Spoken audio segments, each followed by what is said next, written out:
Comment les humains iront-ils jusqu'à réparer une erreur pour n'en créer une encore plus grande?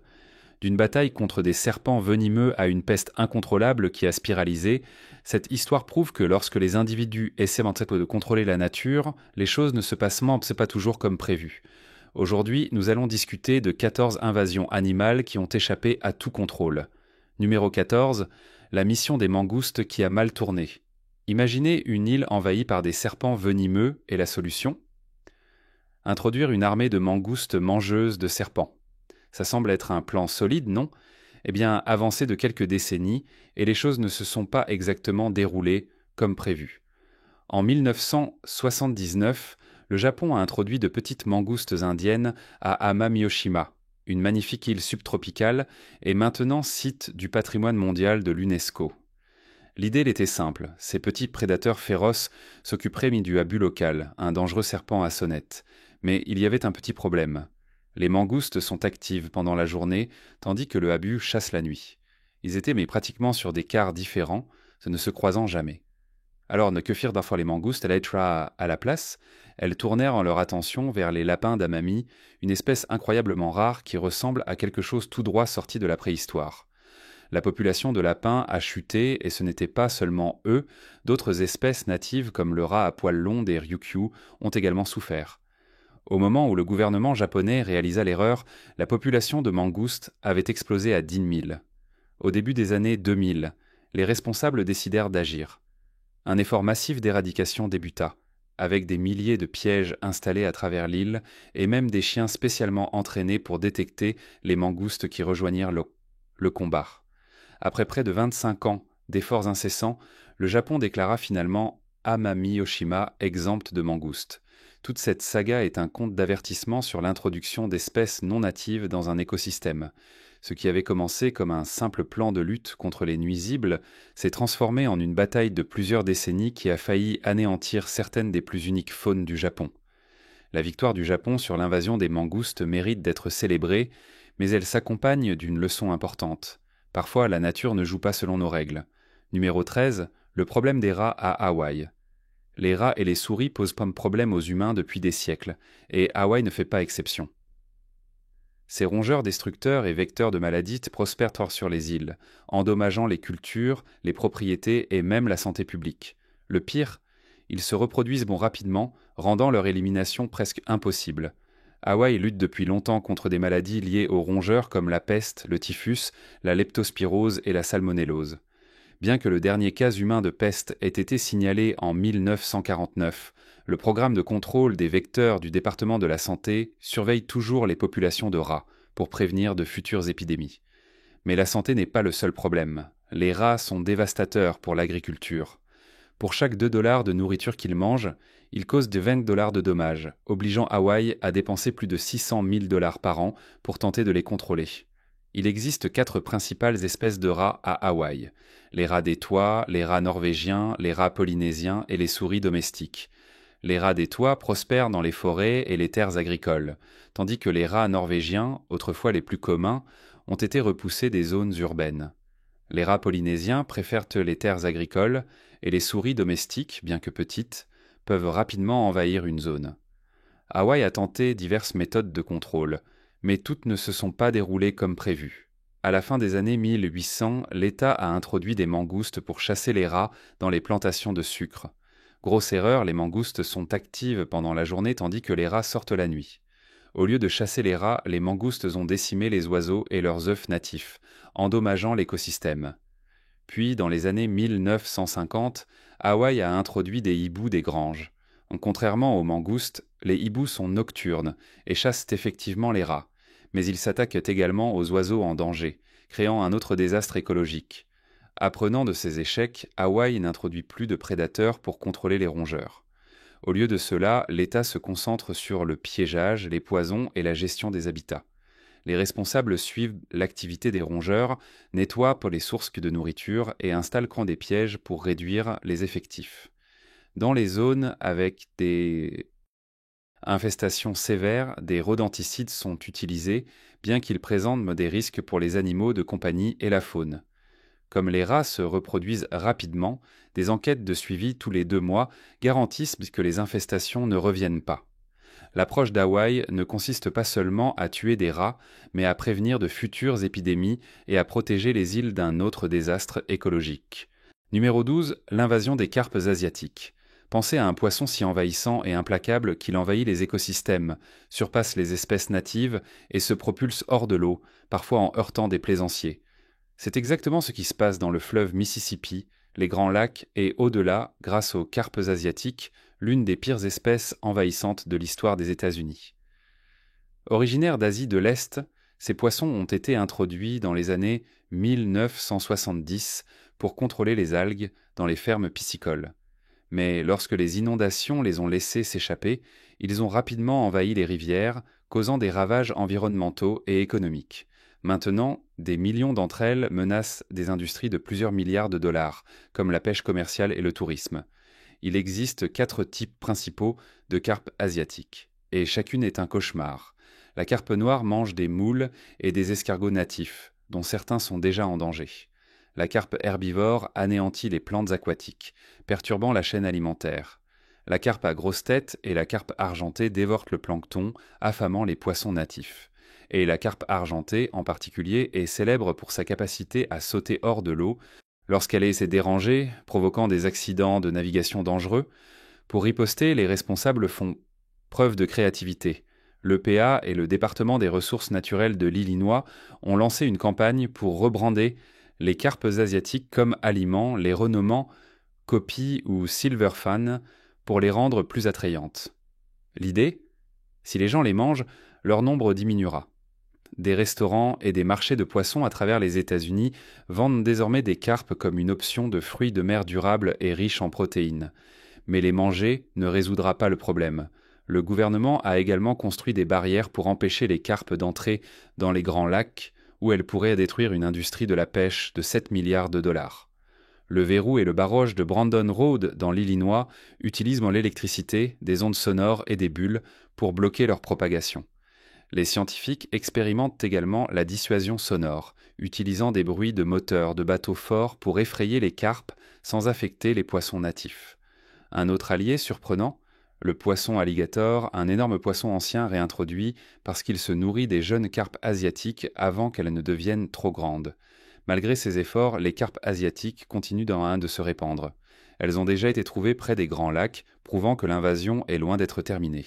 Une fois qu'une espèce envahissante s'implante, il est presque impossible de l'enlever, rendant la prévention la seule véritable solution. Numéro 11. La crise des écureuils gris au Royaume-Uni. Que se passe-t-il lorsqu'un envahisseur étranger chasse les locaux, prenant possession de leurs terres et de leurs ressources ? C'est une histoire classique, mais cette fois, la bataille ne se déroule pas entre des personnes, mais entre des écureuils. Pendant des siècles, l'écureuil rouge était une vue courante dans les forêts du Royaume-Uni. Petit, duveteux et d'un rouge vif, il prospérait jusqu'à l'arrivée de l'écureuil gris. Introduits d'Amérique du Nord au XIXe siècle, les écureuils gris ont rapidement surpassé les rouges, et aujourd'hui, la population d'écureuils rouges du Royaume-Uni a chuté de 3,5 millions à seulement 130 000, tandis que les gris dominent le paysage. Pourquoi les gris ont-ils gagné ?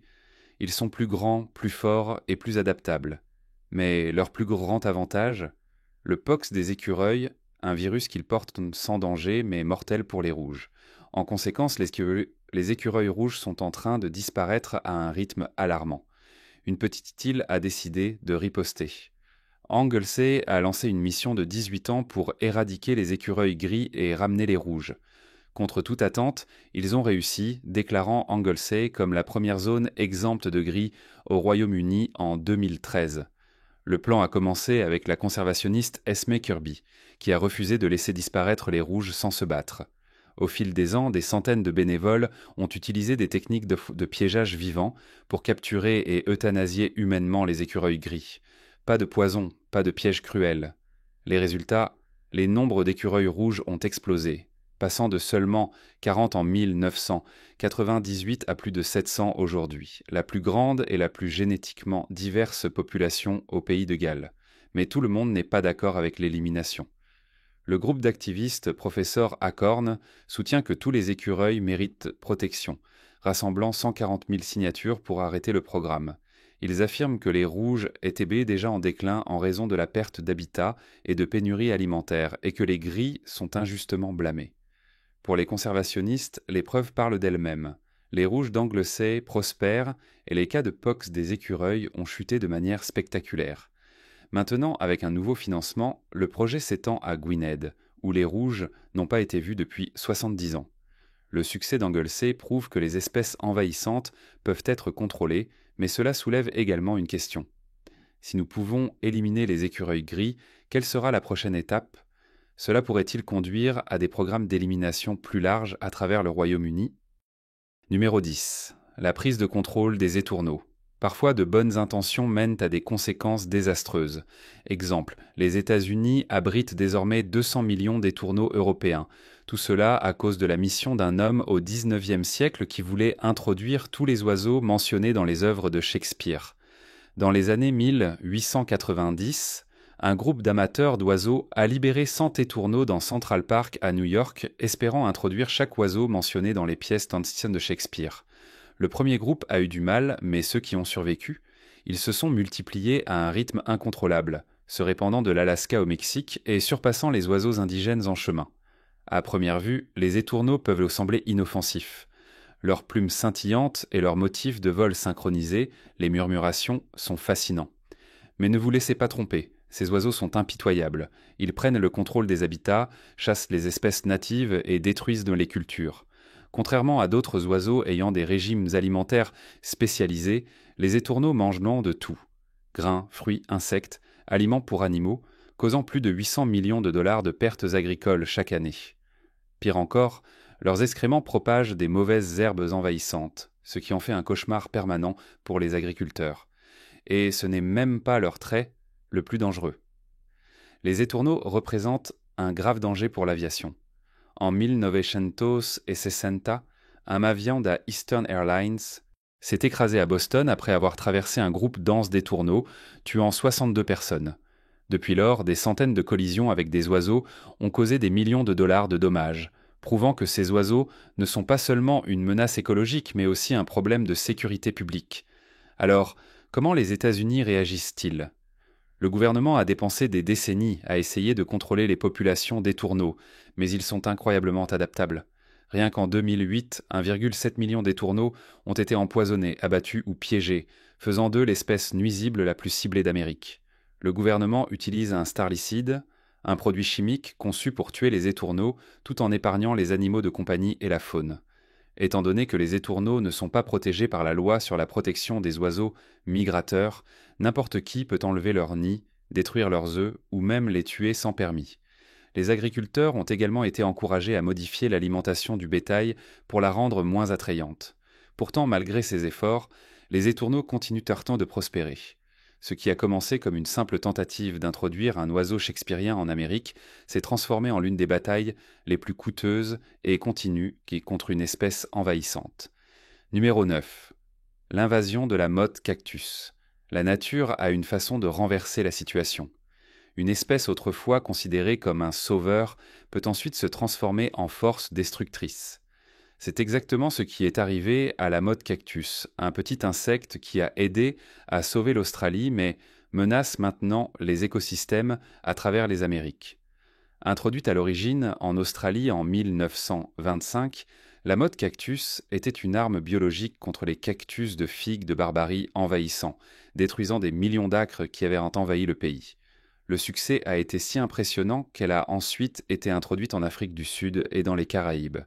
Mais ce qui a commencé comme un brillant contrôle des nuisibles a rapidement échappé à tout contrôle. Dans les années 1980, la motte a traversé la Floride, probablement à travers des ouragans, le transport humain ou simplement par malchance. De là, elle s'est répandue à 100 miles par an, menaçant les cactus natifs et l'énorme industrie de la figue de Barbarie au Mexique. Ce n'est pas seulement une question de perte de plantes. Les cactus de figue de Barbarie sont essentiels aux écosystèmes. En Floride, le cactus sémaphore en danger est gravement menacé. Aux Bahamas, la perte de ces cactus pourrait affamer les iguanes locaux. Et au Mexique, où les figues de Barbarie sont une partie clé de l'agriculture, de l'alimentation et de la médecine, les dommages économiques pourraient en être dévastateurs. Les scientifiques se précipitent pour trouver des solutions. Une méthode consiste en une guerre bactérienne utilisant Bacillus thuringiensis, une bactérie qui tue les larves de la motte cactus avant qu'elles ne puissent causer des dommages. Une autre approche consiste à introduire une guêpe parasitaire d'Amérique du Sud qui pond des œufs à l'intérieur des larves de motte cactus, les tuant de l'intérieur. Mais si elle n'est pas soigneusement contrôlée, cette guêpe pourrait devenir elle-même envahissante. Les chercheurs étudient également les fourmis. En Afrique du Sud, certaines fourmis protègent les cactus en attaquant tout ce qui les menace. Si cette défense naturelle peut être reproduite aux États-Unis et au Mexique, elle pourrait fournir une solution à long terme. Une autre stratégie est la technique de l'insecte stérile, qui consiste à libérer des mottes stériles qui peuvent encore s'accoupler mais ne produisent pas de descendance, réduisant lentement la population. Bien que prometteuse, elle a du mal à suivre la propagation rapide de la motte. Malgré tous ces efforts, la motte cactus continue de se répandre, atteignant maintenant le Mexique. Si elle ne s'est pas arrêtée, les dommages pourraient être irréversibles. Autrefois un héros, la motte cactus est maintenant l'une des plus grandes menaces écologiques en Amérique. Numéro 8. Le perce-oreille émeraude. Il est petit, brillant et il détruit des millions d'arbres à travers le pays. Le perce-oreille émeraude, EAB, un petit scarabée vert métallique d'Asie, est devenu l'une des espèces envahissantes les plus destructrices en Amérique du Nord. Depuis sa découverte dans le Michigan en 2002, il s'est répandu dans 36 États et le district de Columbia, tuant des millions d'arbres de frêne. Ces scarabées pondent des œufs dans les crevasses de l'écorce et, une fois éclos, les larves creusent à l'intérieur, coupant la capacité de l'arbre à transporter l'eau et les nutriments. Au moment où des symptômes comme des branches mortes, des fissures dans l'écorce ou l'activité des pics-bois apparaissent, les dommages sont souvent irréversibles. Cette infestation n'est pas seulement un problème forestier. Elle touche les zones urbaines, les parcs et les jardins, causant des milliards de dollars de dommages. Les frênes, autrefois couramment utilisées pour l'aménagement paysager, font maintenant face à des mortalités massives, obligeant les villes à dépenser des millions pour enlever les arbres morts ou mourants avant qu'ils ne deviennent des dangers pour la sécurité. Les scarabées se propagent naturellement en volant, mais ont été transportés sur de longues distances par le bois de chauffage infesté, les bûches et les plants, accélérant leur invasion. En 2021, les responsables ont déterminé que l'éradication n'était plus possible et ont changé d'effort pour ralentir la propagation. Pour lutter contre l'infestation, certaines villes utilisent des insecticides, mais ceux-ci nécessitent des traitements annuels, ce qui les rend coûteux et peu pratiques pour les forêts.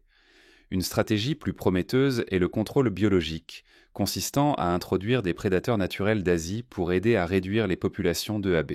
Les scientifiques ont libéré des millions de guêpes parasitoïdes qui pondent devant leurs œufs à l'intérieur des larves d'EAB, les empêchant de se développer. Dans certaines régions, ces guêpes ont déjà réduit les populations d'EAB jusqu'à 80%.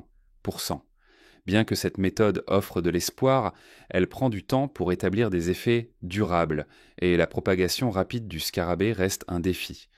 Des mesures de quarantaine restreignent le mouvement du bois de frêne pour ralentir d'autres épidémies, mais avec l'EAB déjà profondément enraciné dans l'écosystème, un retrait complet est peu probable. Numéro 7. L'invasion des rats en Nouvelle-Zélande. Les forêts de Nouvelle-Zélande étaient autrefois un paradis pour les oiseaux, insectes et reptiles uniques, exempts de prédateurs terrestres. Puis les humains ont introduit 3 espèces de rats, le rat noir, le rat norvégien et le kioré, qui ont semé le chaos parmi la faune indigène.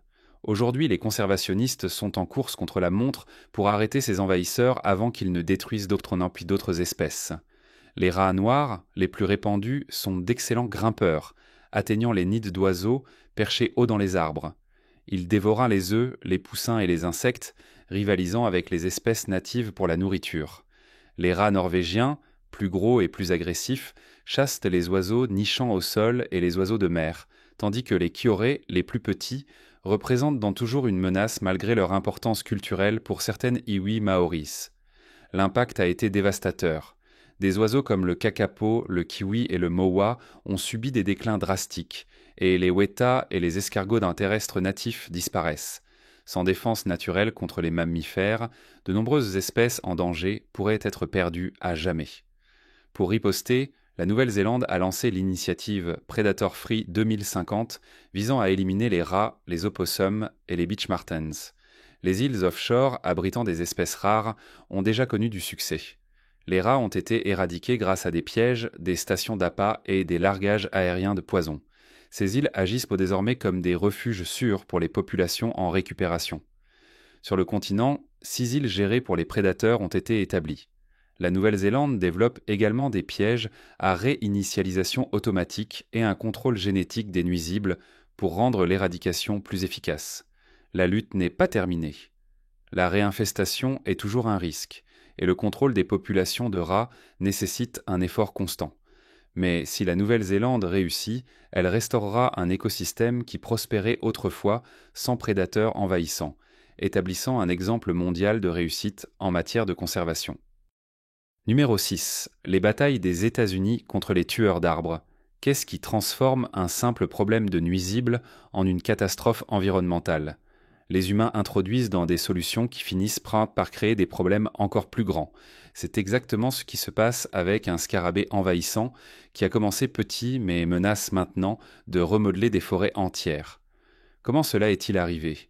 Le scarabée s'est répandu rapidement, dévastant les arbres, affaiblissant les écosystèmes et causant des milliards de dollars de dommages. Les scientifiques se précipitent pour stopper une invasion qui pourrait déjà être hors de contrôle. Faites connaissance avec le scarabée long-orné asiatique, un nuisible qui est d'abord apparu à New York et à Chicago avant de se répandre lentement à travers le nord-est et en Californie. Il est grand, difficile à manquer et surtout dévastateur pour les arbres. Il n'aurait jamais dû être ici en premier lieu. Dans les années 1990, des palettes en bois non traitées en provenance de Chine ont transporté cet invité indésirable directement en Amérique. Une fois arrivé, il a trouvé le buffet parfait à volonté. Peupliers, érables, ormes et mûriers. Et ça empire. Une fois ces arbres infestés, ils deviennent des aimants pour les maladies et d'autres nuisibles. De plus, des arbres affaiblis signifient des branches tombantes, ce qui met en danger les personnes et les biens, surtout pendant les tempêtes. Les villes se précipitent pour stopper la propagation. Les arbres infestés doivent être enlevés, broyés et remplacés, coûtant des centaines de dollars par arbre. Et si ces scarabées parviennent un jour à pénétrer profondément dans les forêts américaines, les dommages pourraient être catastrophiques. Si la LB se propage davantage, les marchés d'exportation pour les produits en bois dur pourraient subir un coup dur, affectant l'économie de manière inattendue. En Californie, où les forêts et les parcs urbains dépendent des grandes espèces d'arbres vulnérables, une épidémie pourrait remodeler des paysages entiers. Numéro 5. Le sanglier sauvage d'Hawaï. Les forêts luxuriantes d'Hawaï n'ont pas toujours été le foyer des énormes sangliers sauvages, destructeurs que l'on trouve aujourd'hui. Les premiers sangliers, petits et domestiqués, sont arrivés avec des navigateurs polynésiens il y a plus de 1500 ans. Ces puaa étaient soigneusement gérés, gardés dans des zones contrôlées pour éviter qu'ils ne ruinent des cultures comme le taro et les patates douces. Mais tout a changé en 1778 lorsque le capitaine James Cook a introduit des races européennes, les libérant dans la nature pour améliorer les sangliers polynésiens. Le résultat ? Une bête hybride, plus grande, plus forte et bien plus destructrice que ses ancêtres. Aujourd'hui, les sangliers sauvages sont partout, prospérant sur toutes les principales îles hawaïennes, sauf Lanai. Sans prédateurs naturels, ils dévastent les forêts indigènes, déracinent les plantes et déclenchent une érosion massive des sols. Dans des endroits comme le sanctuaire de la faune de Puawa, plus de 40% des terres ont été retournées par l'activité des sangliers. Leur creusement incessant crée des mares d'eau stagnantes, des lieux de reproduction parfaits pour les moustiques, qui à leur tour propagent des maladies aviaires menaçant les oiseaux indigènes d'Hawaï. Comme si cela ne suffisait pas, ces sangliers disséminent des espèces de plantes envahissantes, transportant des graines dans leur fourrure et leurs excréments, perturbant encore plus des écosystèmes fragiles. Se défendre n'est pas facile, mais l'Hawaii Conservation Alliance et d'autres groupes ont développé 2 stratégies majeures, la clôture et la chasse. Construire des clôtures anti-sangliers protège des zones de conservation clés, mais le coût est élevé et l'entretien constant. Certaines clôtures électriques en polyfil offrent de la flexibilité, mais elles restent coûteuses et difficiles à déplacer. Pendant ce temps, la chasse est devenue un outil crucial pour le contrôle des sangliers. Des groupes locaux comme l'Association des chasseurs de sangliers d'Oahu utilisent des arcs, des couteaux et des pièges pour gérer les populations de sangliers, tandis que le programme des ressources naturelles de l'armée d'Oahu organise des chasses contrôlées. Certains sangliers sont relocalisés, mais la plupart sont abattus pour donner une chance aux forêts d'Hawaï de se rétablir. Avec leurs nombres encore en augmentation, la bataille d'Hawaï contre les sangliers sauvages est loin d'être terminée. Numéro 4. L'invasion de la moule zèbre. Elle est petite, sournoise et elle cause de gros problèmes. La moule zèbre, un mollusque d'eau douce envahissant originaire de Russie et d'Ukraine, a envahi les lacs et rivières des États-Unis, obstruant les tuyaux, éliminant les espèces indigènes et même endommageant les bateaux et les centrales électriques, aperçues pour la première fois dans le lac Saint. Clair en 1988, ces moules se sont depuis répandues, comme une traînée de poudre, recouvrant les grands lacs, le fleuve Mississippi et atteignant même la côte ouest. Qu'est-ce qui rend les moules zèbres si cauchemardesques? Elles se reproduisent à un rythme fou. Une seule femelle peut produire jusqu'à 1 million d'œufs par an. Une fois éclos, les larves, des véligés microscopiques, flottent invisibles dans l'eau, se répandant vers de nouvelles zones. Ces moules s'accrochent aux rochers, aux quais, aux bateaux et même à d'autres moules, étouffant les espèces indigènes et semant le chaos dans des écosystèmes entiers. Elles filtrent d'énormes quantités de plancton, clarifiant l'eau mais privant les poissons et autres formes de vie aquatiques de leur source de nourriture. Se débarrasser d'elles, presque impossible. La seule vraie stratégie est la prévention. Étant donné que les moules zèbres s'accrochent aux bateaux, les États ont imposé des règles strictes de nettoyage, de vidange et de séchage. Les plaisanciers doivent vider l'eau, frotter les coques et laisser les bateaux sécher pendant au moins 5 jours avant d'entrer dans un autre plan d'eau. Le National Park Service mène des efforts d'éducation depuis 1992, espérant ralentir l'invasion. Numéro 3. Invasion de lapins. Qu'est-ce qui transforme une idée simple en l'une des pires catastrophes naturelles de l'histoire? En Australie, une petite introduction de lapins pour le sport a conduit à une explosion de leur population. Sans prédateurs pour les contrôler, ils se sont répandus rapidement, consommant des cultures, endommageant des écosystèmes et poussant les espèces indigènes au bord de l'extinction. Même après des décennies d'efforts de contrôle, l'invasion ruine l'une des plus grandes batailles environnementales du pays. En 1859, un riche colon nommé Thomas Austin a fait une demande simple. Il voulait quelques lapins sur son domaine dans le Victoria, en Australie, pour pouvoir les chasser pour le sport. Il a fait expédier 13 lapins européens et les a relâchés dans la nature. En seulement 50 ans, ces quelques lapins se sont multipliés en millions, se répandant sur tout le continent. Aujourd'hui, on estime qu'il y a 200 millions de lapins sauvages en Australie. Ils sont partout détruisant les terres agricoles, éliminant les espèces végétales indigènes et contribuant même à l'érosion des sols. Ils ne se contentant pas de manger des cultures, ils surexploitent dans des paysages entiers, ne laissant rien derrière. Le gouvernement australien les classe même comme un processus menaçant en vertu des lois environnementales. Pourquoi les lapins ont-ils pris le contrôle de l'Australie si facilement? 2 raisons. L'adaptabilité et des taux de reproduction fous. Ces créatures peuvent en vivre presque partout où il y a un sol meuble pour creuser et de l'herbe pour paître. Contrairement à leur Europe natale, où des prédateurs naturels aident à contrôler leur nombre, en Australie, ils avaient les coudées franches. Et en matière de reproduction, les lapins sont essentiellement la version de la nature d'une machine imparable. Ils peuvent commencer à se reproduire à un jeune âge et non pas de saison morte.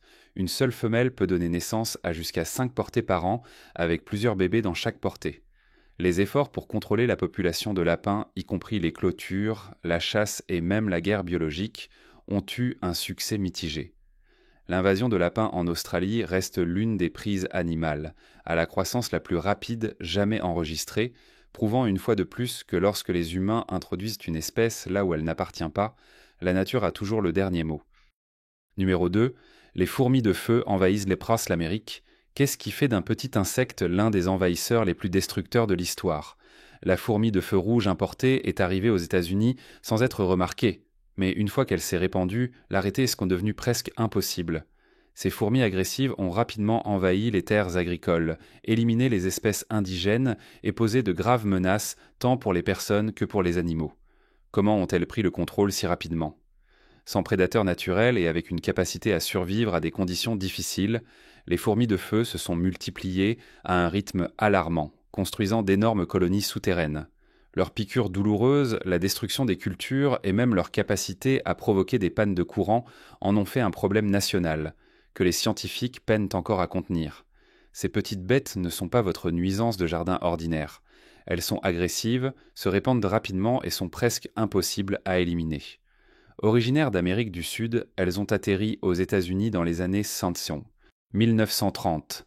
Certains pensent qu'elles ont fait du stop sur des navires de charge en provenance du Brésil, mais des recherches modernes en ADN pointent vers l'Argentine comme leur véritable origine. Quoi qu'il en soit, une chose était claire, elles étaient vite arrivées et elles n'allaient pas partir. Tout a commencé à Mobile, en Alabama, où un jeune biologiste, A.O. Wilson, a en fait signalé l'une des premières colonies à l'âge de 13 ans. Ce qui a commencé comme un petit problème a rapidement explosé en une invasion à part entière. Ces fourmis se sont répandues comme une traînée de poudre, marchant à travers le sud, du Texas au Maryland, s'infiltrant au Nouveau-Mexique, en Arizona et même en Californie. Et comme si cela ne suffisait pas, elles ont également fait un détour vers l'Australie en 2001. Pourquoi ces fourmis posent-elles un tel problème ? Tout d'abord, elles ne sont pas juste ennuyeuses, elles sont dangereuses. Leurs piqûres sont brutales et elles attaquent en essaim. Vous le sentirez. Ces petites guerrières mordent avec leurs mâchoires puis piquent plusieurs fois, injectant un venin qui provoque des cloques brûlantes douloureuses, d'où le nom de fourmis de feu. Et pour certaines personnes, en particulier celles allergiques à leur venin, une seule rencontre peut être mortelle. Les fourmis de feu ne se contentent pas de piquer les gens, elles causent des ravages sur les cultures, la faune et même les systèmes électriques. Elles rongent les fils, provoquent des courts-circuits dans les machines et détruisent les écosystèmes locaux en surpassant les espèces indigènes. Et une fois qu'elles prennent le contrôle d'une zone, bonne chance pour s'en débarrasser. Numéro 1. L'invasion du serpent arbre marron. Les cieux de Guam étaient autrefois remplis des chants d'oiseaux indigènes jusqu'à l'arrivée du serpent arbre marron. Ce prédateur grimpeur venimeux, originaire de Papouasie-Nouvelle-Guinée, a été accidentellement introduit après la Seconde Guerre mondiale, probablement caché dans des cargaisons militaires américaines. Sans prédateur naturel pour contrôler ses nombres, il a envahi l'île, atteignant des densités stupéfiantes de 30 000 serpents par mile carré. Le résultat ? Une catastrophe écologique. Le repas préféré du serpent ? Les oiseaux. Les espèces indigènes de Guam avaient évolué sans serpents, les laissant sans défense. Le serpent arbre marron a rapidement anéanti 9 des 11 espèces d'oiseaux terrestres indigènes de l'île, ainsi que de nombreux autres animaux. Maintenant, les lézards introduits constituent la majeure partie de son régime alimentaire, car il a déjà mangé tout le reste. Mais ce ne sont pas seulement les animaux sauvages qui souffrent. Le serpent arbre marron est devenu un cauchemar pour les gens aussi. Il s'introduit dans les maisons, mord des résidents sans méfiance et grimpe même sur des lignes électriques, provoquant des pannes tous les 4 jours, coûtant plus de 1 million de dollars par an. Pire encore, il peut survivre des mois sans nourriture, lui permettant de se cacher dans des cargaisons de navires et d'avions, menaçant Hawaï et au-delà. Pour stopper la propagation, les États-Unis ont investi des millions dans des efforts de contrôle.